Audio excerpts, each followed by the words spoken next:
3D Boxing here with Ramon Cardenas at Ojos Locos. Ahead of tomorrow's fight at what is it called? What's the location for tomorrow's fight's called? Social Spot. Social Spot in San Antonio. With one of San Antonio's favorite sons, the surging 122-pound prospect, contender. No more prospect, right? The world title contender, Ramon Cardenas. Coming fresh off his victory over Ramirez Rubio on PROBOX in the main event. Talk about that, and what did you think of your performance? I mean, it was good. The fight was good. You know, just building up. Performance I could have done way better, but like I explained to you earlier, I had a hand injury in the third round. I stopped the guy in the ninth, so I fought 6 rounds, 7 rounds.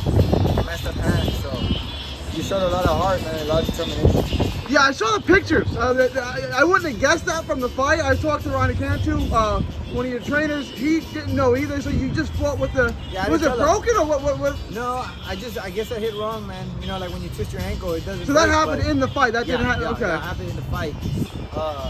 I messed up my hand and I just kept fighting. I didn't want to say nothing because I didn't want to put that energy out there and, you know, have it like an excuse or, oh, you know, I can't do it because of this or...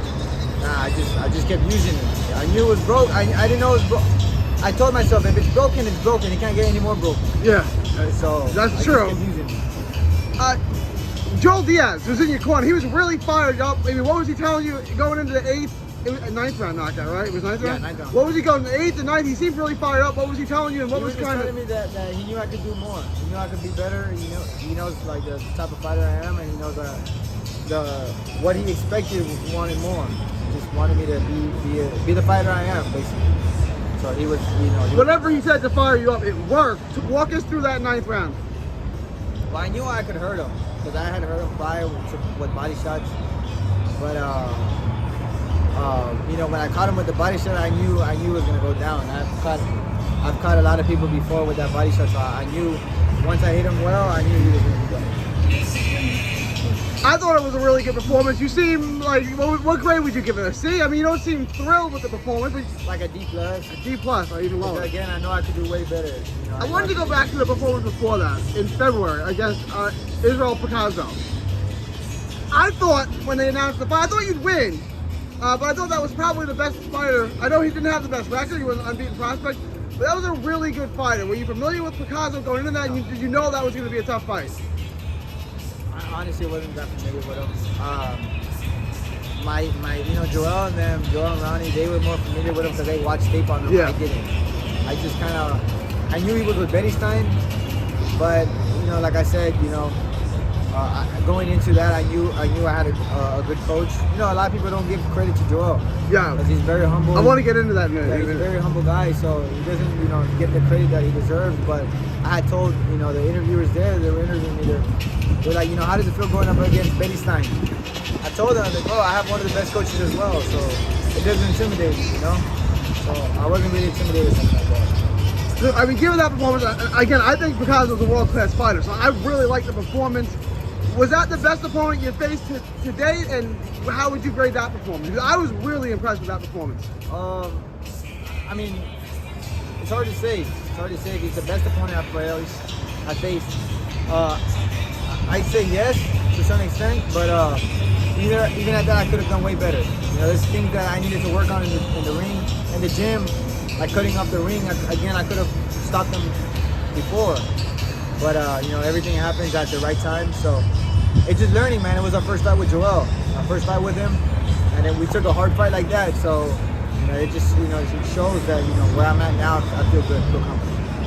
That was in February. You said you knew when you hit him, you thought you broke his jaw. You thought that the doctor was probably going to stop it. Did you feel it, or what was his reaction? When I hit him with the right hand. Now that I rewatched the tape, I hit him with a flush right hand. After that, I felt and I noticed that he started moving. He just was moving. But I did feel, I saw his teeth were like this. And right here in the middle was a big gap of blood.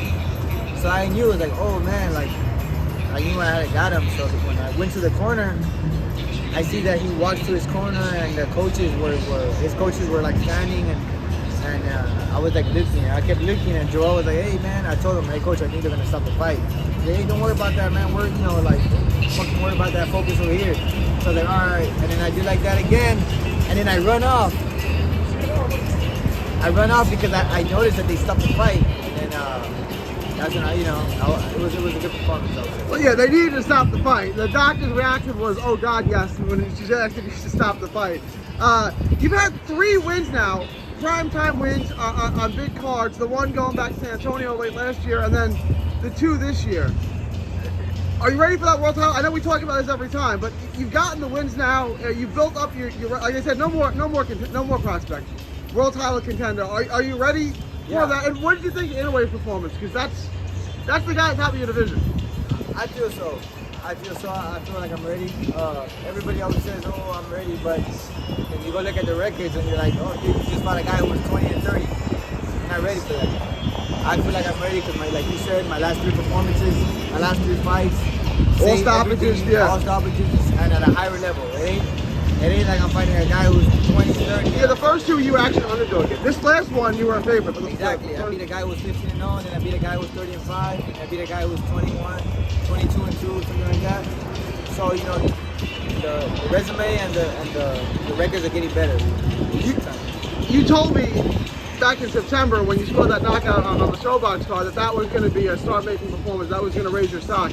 Now you're fighting on the main event on PROBOX, and you are the favorite. So it has risen your stock. Do you feel like that fight, that performance, changed things for you? Yeah, it opened up a lot of doors for sure. 100%. It opened up a lot of opportunities.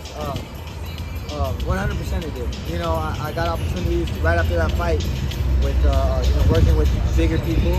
My manager, man, he really made things like change for me. My manager has done wonders in my career, and I'm really, just lucky and I'm blessed to have him. Now, you've been training out in India with Joel Diaz. How did y'all meet? How did you get caught up with Joel? Because that's one of the best camps in the country. How did you get with Joel, and how's that going? So I had met him because my manager had met him. I knew him. And I had told my manager, hey man, I feel like I need something better. It's not that it was bad for me, that what I had, it was just better. Well, you've been part of a big gym with out in DC. Yeah. Hey, Randando. Hey, I caught this shit though years ago. Hey, yeah, I mean, it was I felt like I needed something, better for me.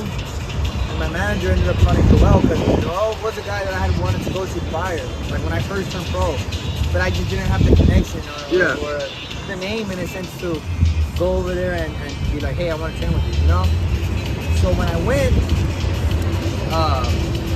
off of what my manager, and I sparred my friend Otepec that fought Raymond Ford. Yeah. He was beating Raymond Ford. Up until the last 30 seconds, 7 seconds, whatever it was. When I first saw him back in the gym, he's like, brother, the 7 seconds. And I'm like, 7 seconds away from being a world champion, yeah. And he could have won, he should have won, but I mean, it happens, stuff happens. But I sparred him and I showed Joel a lot, and that's when he was like, man, he was like, I really like this kid. So after that, I just stuck with him. Ramon Cardenas, do you have a date yet? When can we expect you back? And when do you think you'll be back in the ring? July, that's what we're staying ready. I've been in the gym already. I'm just trying to get my hands better, but been in the gym, and so hopefully I expect July. Next time we do this, I hope I'm interviewing a world champ. Hopefully. God bless. Tell me where they can find you on social media. Ramon Cardenas on Instagram, Twitter, Facebook, Ramon Cardenas, and make sure you just follow 3D Boxing, man. They've been around. He's been around. My brother's been around, and he knows boxing too. I pick you to win. Yeah, that's what I'm saying. You know boxing. You know who to bet with, and you're doing a hell of a job, man. God bless you. Thank you.